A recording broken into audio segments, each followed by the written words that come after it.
Oops. Hi, Mrs. Doyle. Hi, Katriki. There's Matilda.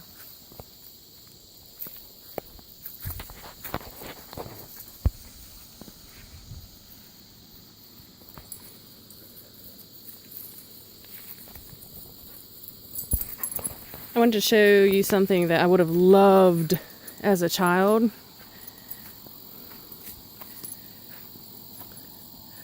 Look at this. Oh my goodness. I remember when my sister and I used to find these cicada shells. It was just like a treasure. In fact, oh my gosh. And it was so rare, and when you found one, you'd be like, oh, look what I found. And I tried to save them when I was little, and that didn't work out too well. But this, oh my word, this tree is, look at this. This tree is full, oh my word, look at this. Oh, gross. Wow, they're just all over the place. Look, oh, whoa. Oh, spider web. Okay, there are so many, it's getting kind of creepy. Ooh. Yeah. Ooh, okay. Well, anyway, cicadas, they live in the ground from 2 to 7 years, 5 or 7 years or so.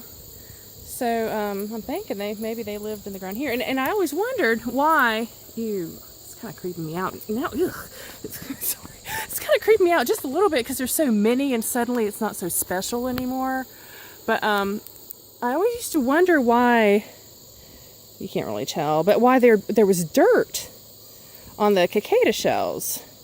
And now I know because the nymphs came out from the ground, and you can't really see, and they made these shells. And supposedly there's species that are under the ground for up to 17 years. So that's interesting. Anyway, okay, I'm just going to put you right back. Okay, just putting you right on back. Yeah, you sit right there. Okay. Bunches and bunches of cicada shells.